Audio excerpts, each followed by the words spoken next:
And let's load up this, and we load up this, and we hope the audio works. And I think this will work.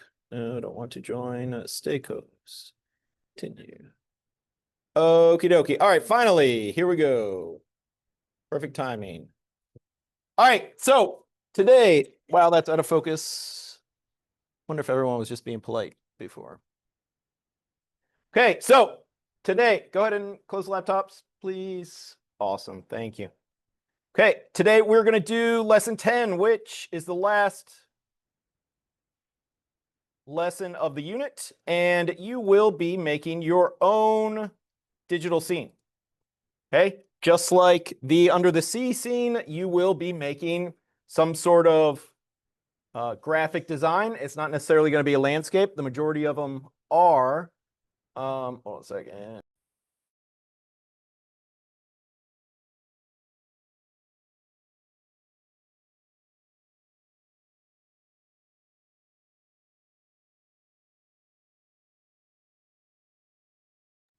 Okay, so the scene itself, like I said, the majority are going to be some sort of landscape just because that's what this lends itself to, but is not required specifically. Okay, we'll go through the steps here. It'll probably take about 10 minutes to go over everything before I can go on your way.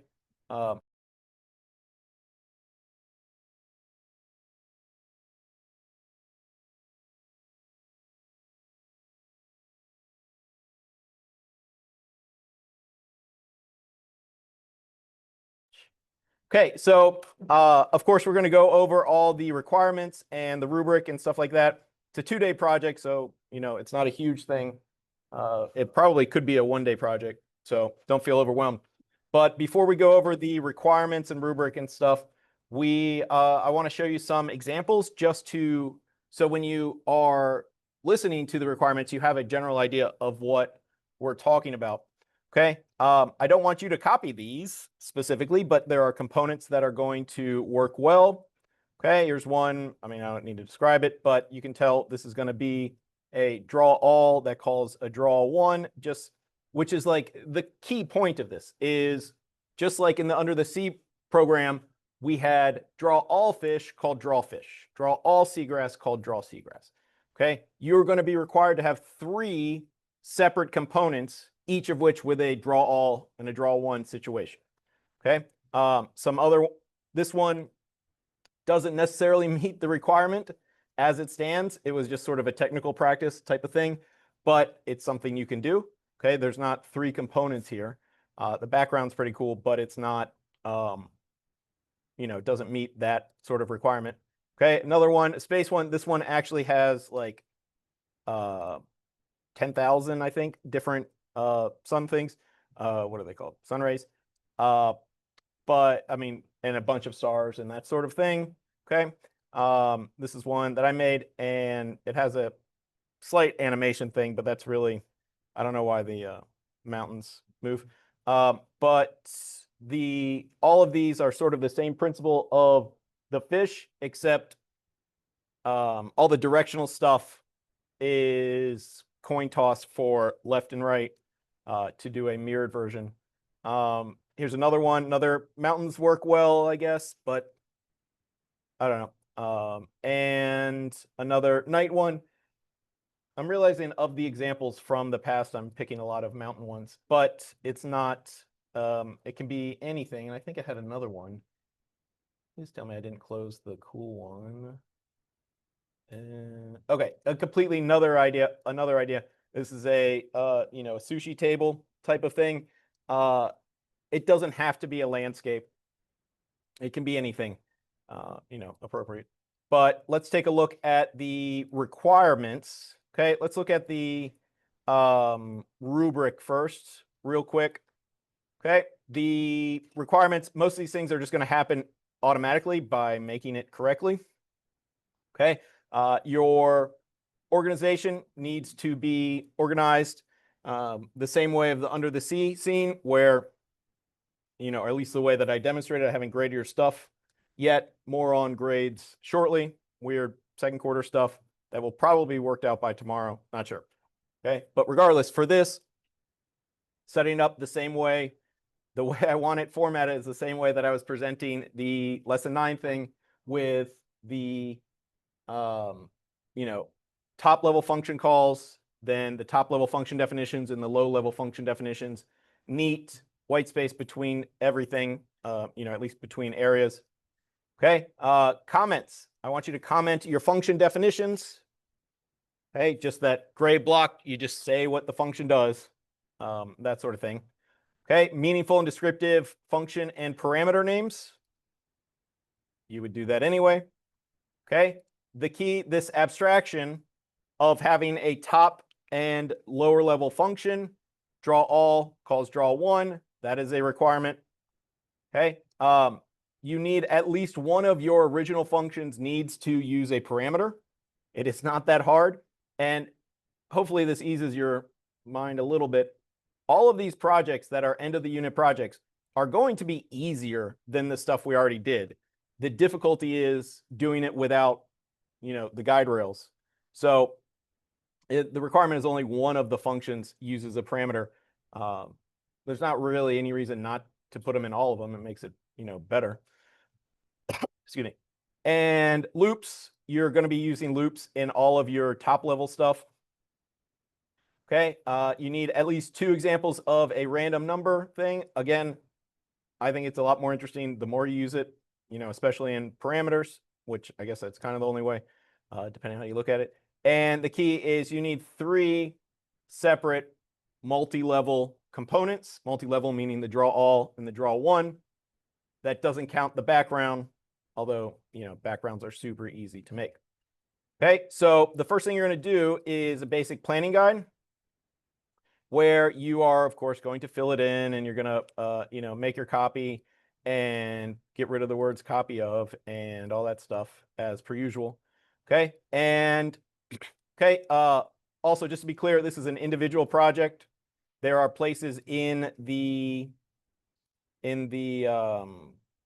bubbles that say with your group or combine your code. No. This is an individual thing.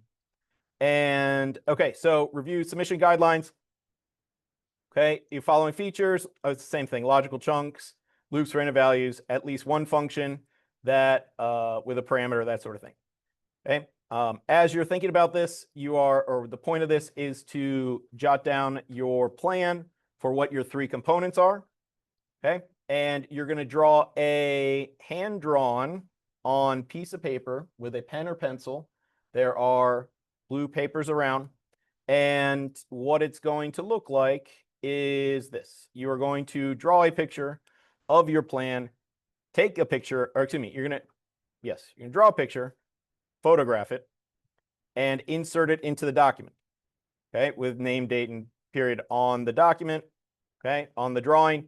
Do not, and if I don't say anything, the average is about 3 people per class, will turn in their image of the drawing to the assignment on Canvas. That's not what I want. I want this document turned into the assignment on Canvas. Your image is inserted into this one spot on the document. Okay, and then just describe and give me a name for your top level functions, your draw alls. Okay, and once you do that, you can take a look at the code.org lesson. Okay, the first bubble is basic, you know, introduction, but all right, there's a lot of documents here. You're not getting the documents from here, and we're not doing most of these things. A lot of this is prep for the performance task, the spring project, but it's a little early for us to be doing that, and that's not what I want to focus on at this point. There's plenty of time for that. You'll be fine. Okay, so you can ignore bubble 1. Bubble 2 is a workspace designed, if we were doing this as a group or duo project, you would be writing your code here, and they would be writing their code in their bubble 2, and then you'd combine yours into bubble 4. You are going to go straight to bubble 4 and put your code there. Okay, you're coding in bubble 4. It doesn't break it. It's not the end of the world if you put it in bubble 2. It just saves me time trying to find it later on. Okay, so some guidance. Okay, there is a previous walkthrough from just a general how to get started with this. Like, oh, it's not going to come out, is it? By making one. There's good audio for this, but the walkthrough of just starting with a basic background and then planning out your top level functions, you know, before you're even coding them. Okay. And then solving one of those. Okay. It shows you how to comment out those functions so you can debug the other ones. Okay. And build top down. All trees calls draw tree, which will eventually need to be inside the function. But this is a quick, you know, a total of it. It's total 8 minutes, and it's probably about 7 minutes of actually doing stuff. And it is explaining all the way through one full top and lower level component. Okay. And you only need 3 total. All right. If you come up with a plan and it requires one of the components you can't really figure out how to do, I can help you. We can figure it out together. That's fine. I don't have a problem with that. Okay. I think that's it for now. I'm sure I'll interrupt you and when I think of something else. But that is it for now. Does anybody have any questions now? All right, go ahead and jump in. All those things I said, do them.